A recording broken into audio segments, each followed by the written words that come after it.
നമസ്കാരം. എല്ലാവർക്കും സുഖമാണെന്ന് വിശ്വസിക്കുന്നു. നമ്മൾ മലയാളികൾക്ക് ഓരോ പ്രധാന വിശേഷങ്ങളും ജ്യോതിഷപരമായി എങ്ങനെയാണ് നമ്മുടെ ഭാവി വരാൻ പോകുന്നത് എന്നൊക്കെ അറിയണമെന്ന് ആഗ്രഹമുണ്ട്. അതേപോലെ തന്നെ ഇനി മറ്റൊരു വിശേഷം അടുത്ത് തന്നെ വരുന്നുണ്ട്. ഞാൻ പറഞ്ഞപ്പോൾ തന്നെ നിങ്ങൾക്ക് പിടികിട്ടി കാണും. വരുന്ന മേടവിഷു, അതായത് വിഷുക്കാലം വരികയാണ്. പുതിയൊരു തുടക്കം കൂടിയാണ് നമുക്ക് പലരുടെ ജീവിതത്തിലും വന്നു ചേരാൻ പോകുന്നത്. അപ്പോൾ ഈ വർഷം വിഷു മുതൽ നമ്മുടെ ജീവിതത്തിൽ ചില മാറ്റങ്ങൾ വരാൻ പോവുകയാണ്. ഓരോ വർഷത്തിലും ഓരോ പ്രധാന ഘട്ടങ്ങൾ വരുമ്പോൾ, അതായത് ഓണം വരാറുണ്ട്, അതേപോലെ ക്രിസ്മസ്, ദീപാവലി, വിഷു, ഇങ്ങനെയുള്ള ഘട്ടങ്ങളിലൊക്കെയും ചില നക്ഷത്രക്കാരുടെ ജീവിതത്തിൽ വളരെ ശോഭനമായ ഒരു മാറ്റത്തിന് തുടക്കമാകുന്ന, അല്ലെങ്കിൽ ഇതുവരെ അനുഭവിച്ച പ്രയാസങ്ങളെയൊക്കെ മാറ്റി വലിയൊരു ഭാഗ്യോദയം ഉണ്ടാകുന്ന ഗ്രഹമാറ്റങ്ങളൊക്കെയും സംഭവിക്കാറുണ്ട്. ഈ കൊല്ലും, അതായത് ഈ വിഷുവിനും അങ്ങനെ ഒരു മാറ്റം തന്നെ സംഭവിക്കുന്നുണ്ട്. അപ്പോൾ ജ്യോതിഷപരമായി വലിയ ഭാഷകളോ ഒന്നും തന്നെ പറയാതെ നിങ്ങൾക്ക് അത് വ്യക്തമായി ഞാനൊന്ന് മനസ്സിലാക്കി തരാം. പലരും പറയാറുണ്ട്, വലിയ ഗ്രഹമാറ്റങ്ങളെയൊക്കെ കടുകട്ടിയായ രീതിയിൽ പറഞ്ഞാൽ ഞങ്ങൾക്ക് മനസ്സിലാകില്ല എന്ന്. അതുകൊണ്ട് സാധാരണക്കാർക്ക് മനസ്സിലാകുന്ന വളരെ ലളിതമായി പറഞ്ഞാൽ 9 നക്ഷത്രക്കാരുടെ ജീവിതത്തിൽ ഏറ്റവും മികച്ച സമയമാണ് വരാൻ പോകുന്നത് ഈ വിഷുക്കാലം മുതൽ. അപ്പോൾ ആദ്യം തന്നെ നമുക്ക് ആ 9 നക്ഷത്രക്കാർ ആരൊക്കെയാണെന്ന് നോക്കിയാൽ, അശ്വതി, ഭരണി, രോഹിണി, തിരുവാതിര, പുണർദം, പൂയം, ഉത്രം, അത്തം, ചോതി, ഇങ്ങനെ 9 നക്ഷത്രക്കാർക്ക് ഈ വിഷു മുതൽ കണ്ടകശനിയിൽ നിന്നോ അതല്ലെങ്കിൽ നിങ്ങളുടെ ജീവിതത്തിൽ ബാധിച്ചിരുന്നതായ തടസ്സങ്ങളിൽ നിന്നൊക്കെ ഒരു മോചനം കിട്ടി ഒരു തെളിഞ്ഞ കാലം തുടങ്ങാൻ പോവുകയാണ്. കാരണം നിങ്ങളുടെ ജീവിതത്തിൽ അത്രത്തോളം ദുരിതങ്ങളും ദുഃഖങ്ങളും നിങ്ങൾ അനുഭവിച്ചു കഴിഞ്ഞു. ഇനി ഒരു തെളിച്ചത്തിൻ്റെ കാലമാണ്. അപ്പോൾ വിഷു എന്ന് പറയുമ്പോൾ ഓരോ വർഷത്തിൽ ഒരിക്കലാണ് വരാൻ പോകുന്നത്. അപ്പോൾ ഈ ഒരു വർഷം മുതൽ അടുത്ത വർഷം വരെയുള്ള സമയം 9 നക്ഷത്രക്കാരുടെ ജീവിതത്തിൽ മങ്ങിക്കിടന്നതായ എല്ലാവിധ ബുദ്ധിമുട്ടുകളും മാറി നേട്ടത്തിൻ്റെയും ഭാഗ്യത്തിൻ്റെയും സമയം തുടങ്ങുമെന്ന് മനസ്സിലാക്കുക. അപ്പോൾ ജ്യോതിഷത്തിൽ വലിയ വലിയ വാക്കുകളാലൊന്നും നിങ്ങൾക്ക് പറഞ്ഞ് നിങ്ങളെ ഭയപ്പെടുത്തുകയോ അല്ലെങ്കിൽ നിങ്ങൾക്ക് വലിയ വലിയ വാക്കുകൾ പറഞ്ഞ് മനസ്സിലാകാത്ത രീതിയിലേ ഒന്നും ഞാൻ കൊണ്ടുപോകുന്നില്ല. അപ്പോൾ ഇവിടെ നമുക്ക് എന്തായിരിക്കും മാറ്റം വരുന്നത് എന്ന് ലഘുവായി പറയുമ്പോൾ, ഇത്രയും കാലം നിങ്ങൾ എന്ത് ചെയ്തിട്ടും അങ്ങോട്ടൊന്നും ഒരു മേന്മ വരുന്നില്ല, പച്ച പിടിക്കുന്നില്ല എന്ന് പറയുന്നൊരു അവസ്ഥ ഉണ്ടായിരുന്നല്ലോ.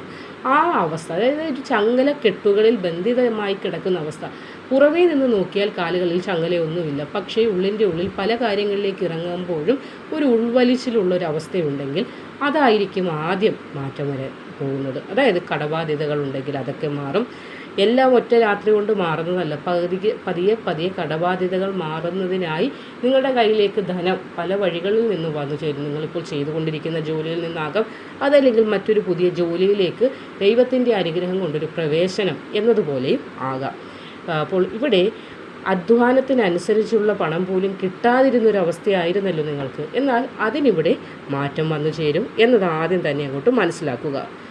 പിന്നീട് മനസ്സമാധാനം കിട്ടാത്തൊരവസ്ഥയുണ്ട്. കുടുംബത്തിൽ പോലും അനാവശ്യ വഴക്ക്, പ്രശ്നങ്ങൾ, ടെൻഷൻ.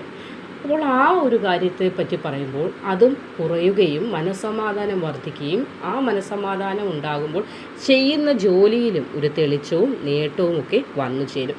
അപ്പോൾ ഇവിടെ ആദ്യമായി നമുക്ക് 2 നക്ഷത്രക്കാരെ കുറിച്ച് പറയാം. അശ്വതി, ഭരണി നക്ഷത്രക്കാർ.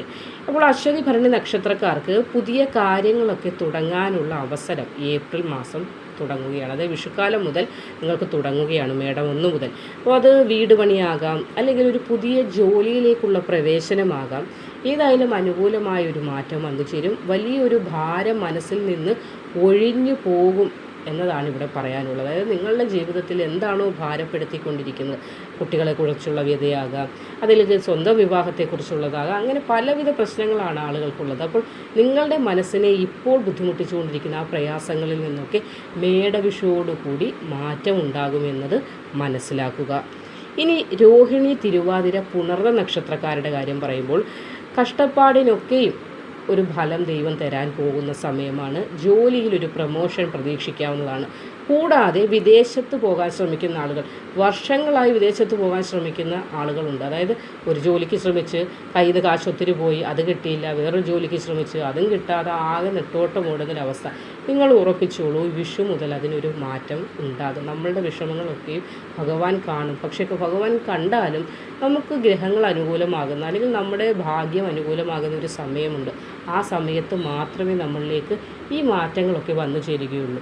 അപ്പോൾ അതൊന്നും മനസ്സിലാക്കുക. തടസ്സപ്പെട്ട് കിടന്ന പല കാര്യങ്ങളും ഉണ്ട്, അതൊക്കെയും ഇനി പെട്ടെന്ന് നടക്കാൻ പോവുകയാണ് മേടവിഷുവോടുകൂടി.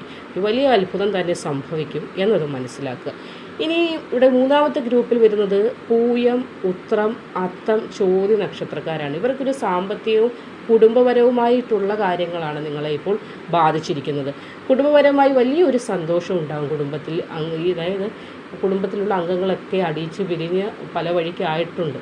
അപ്പോൾ അങ്ങനെ അവസ്ഥയാൽ വിഷമിക്കുന്ന ആളുകളാണെങ്കിൽ എല്ലാവരും ഒന്നുകൂടി സന്തോഷത്തോടെ പോകാൻ സാധിക്കും. മക്കളുടെ വിവാഹം, അതല്ലെങ്കിൽ ഏത് മനുഷ്യനുള്ളൊരു ആഗ്രഹമാണ് ഒരു വാഹനം സ്വന്തമാക്കണമെന്ന്.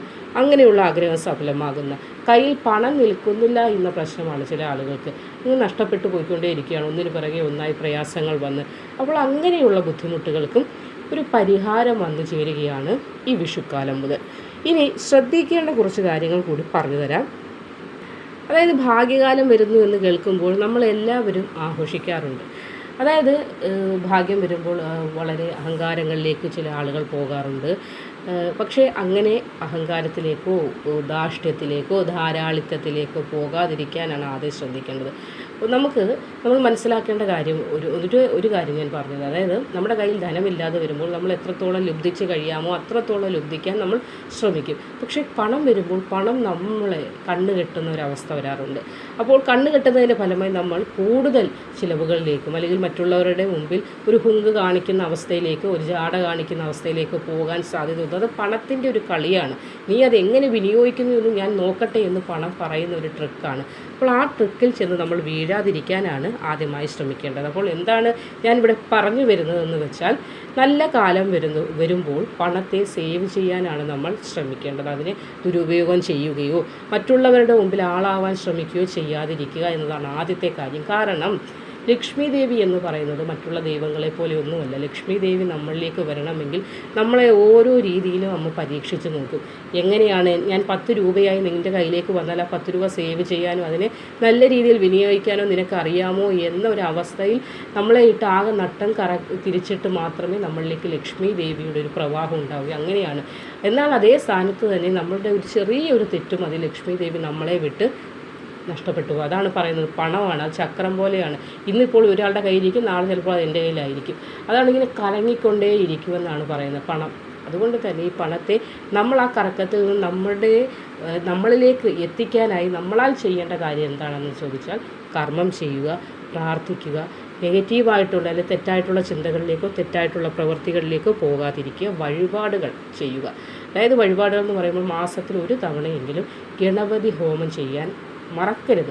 ഗണപതി പ്രീതിയാണ് നമ്മൾ മനുഷ്യർക്ക് വേണ്ടത്. അപ്പോൾ മാസത്തിൽ ഒരിക്കൽ നിങ്ങളുടെ നക്ഷത്രം വരുമ്പോഴോ അല്ലെങ്കിൽ എപ്പോഴും ആയിക്കോട്ടെ, കൈ ചെയ്യാനുള്ള ധനമുള്ള സമയത്ത് ഗണപതി ഹോമമൊക്കെ ചെയ്യുക. ഒരു മാസത്തിൽ ഒരെണ്ണമെങ്കിലും ചെയ്യുക. വീട്ടിൽ എത്ര പേരുണ്ടോ അത്രയും പേരുടെ പേരും പറഞ്ഞ് മാസത്തിൽ ഒരിക്കലൊരു ഗണപതി ഹോമം ചെയ്യാനായിട്ട് ശ്രമിക്കേണ്ടതാണ്. അപ്പോൾ ഈ ഒരു ഗണപതി ഭഗവാന്റെ അപ്രീതി എന്തെങ്കിലും ഉണ്ടെങ്കിൽ അത് മാറിപ്പോകുന്നതിനും അങ്ങനെ ഒരു അടുപ്പിച്ചൊരു 3 മാസം നിങ്ങൾ ഒരു മാസത്തിൽ 1 വീതം വെച്ച് അങ്ങനെ 3 പ്രാവശ്യമൊക്കെ അടുപ്പിച്ച് ചെയ്ത് കഴിയുമ്പോൾ തന്നെ വിഘ്നങ്ങളെ ഭഗവാൻ തന്നെ തട്ടി മാറ്റിക്കോളും. ആദ്യം ചെയ്യുമ്പോഴേ ഒരു മാറ്റം വരുമെന്നല്ല, പതിയെ നിങ്ങളിലേക്ക് എന്തെങ്കിലും നെഗറ്റീവ് വരുമ്പോഴേ ഭഗവാൻ അതിനെ മാറ്റും. അതായത് നമ്മുടെ ഒരു സുഹൃത്ത് ഒരിടത്ത് ജോലി ചെയ്യുന്നുണ്ട്.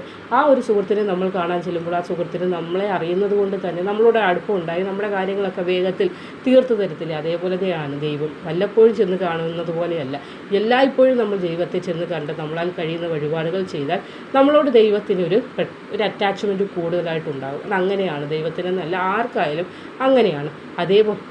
അതേപോലെ തന്നെയാണ് ഇവിടെ ഞാൻ പറയുന്നത്. ഇത് ദീർഘിപ്പിച്ചുകൊണ്ട് പോവുകയല്ല, കാര്യങ്ങൾ വ്യക്തമായി പറഞ്ഞു തരികയാണ്. വളരെ ലൈറ്റായിട്ടാണ്, ഗ്രഹങ്ങളുടെ വലിയ മാറ്റങ്ങളോ ഒന്നും പറഞ്ഞ് നിങ്ങളെ ഭയപ്പെടുത്തുകയല്ല. കോമണായൊരു വ്യക്തി പറയുന്ന രീതിയിൽ തന്നെയാണ് നിങ്ങളിലേക്ക് പറയുന്നത്. ഒരു ഗണപതി ഹോമം എല്ലാ മാസവും ചെയ്യാനായിട്ട് ശ്രമിക്കുക. ഇതുവരെ ഒന്നും ചെയ്തിട്ടില്ലെങ്കിൽ പോട്ടെ, ഇനി അടുത്ത മാസം മേടമാസം മുതൽ അങ്ങനെ ഒരു രീതിയിൽ എല്ലാ മലയാള മാസത്തിലും അല്ലെങ്കിൽ നിങ്ങൾക്ക് പറ്റുന്ന സമയങ്ങളിൽ അങ്ങനെ ചെയ്തു പോവുക. ജീവിത തെളിച്ചം ഉണ്ടാകുന്നതിന് സഹായിക്കുക. അപ്പോൾ നമ്മളിവിടെ പറഞ്ഞു വന്നത് വിഷുക്കാലമാണ്. 9 നക്ഷത്രക്കാർക്ക് മാത്രമല്ല എല്ലാവർക്കും നല്ല സമയമാണ്. എങ്കിൽ പോലും ഏത് പ്രധാന കാര്യങ്ങൾ, ഏത് പ്രധാന ഓണമാകട്ടെ വിഷുവാകട്ടെ കാര്യങ്ങൾ വരുമ്പോഴും ചില നക്ഷത്രക്കാർക്ക് വളരെ ഭാഗ്യം ആനുകൂല്യം കൂടുതലായി ലഭിക്കാറുണ്ട്. എന്നതുപോലെ തന്നെ ഇവിടെ 9 നക്ഷത്രക്കാർക്ക് ഭാഗ്യത്തിൻ്റെ ഒരു ആധിക്യം കൂടുതലായി ഉണ്ടാകും. അതിൽ നിങ്ങളുടെ നക്ഷത്രവും ഉണ്ടെങ്കിൽ കമൻറ്റ് ചെയ്യുക. നിങ്ങളിങ്ങനെ ഗണപതി ഹോമം ചെയ്യുന്നവരാണോ? ഇതിൽ നിന്ന് നിങ്ങൾക്ക് എന്തെങ്കിലും മാറ്റങ്ങളൊക്കെ ഉള്ളതായി തോന്നിയിട്ടുണ്ടോ എന്നതും കമൻറ്റ് ബോക്സിൽ രേഖപ്പെടുത്തുക. നിങ്ങൾക്ക് ഈ ചാനലുമായി ബന്ധപ്പെട്ട എന്തെങ്കിലും സംശയമുണ്ടെങ്കിൽ ചോദിക്കാവുന്നതാണ്. അല്ലെങ്കിൽ നിങ്ങളുടെ അഭിപ്രായങ്ങളും കമൻറ്റായിട്ടൊക്കെ രേഖപ്പെടുത്തുക. ഓരോ ആളുകൾ പറയാറുണ്ട് ദീർഘിപ്പിക്കുന്നു. കാര്യം പറഞ്ഞു വരുമ്പോൾ ചിലപ്പോൾ ഇത് ലെങ്തായി പോകുന്നതാണ്. അതിന് ക്ഷമിക്കുക. നിങ്ങളുടെ അഭിപ്രായങ്ങളൊക്കെ അറിയിക്കുക. ഏവർക്കും നല്ലൊരു ദിവസം ആശംസിക്കുന്നു. നന്ദി.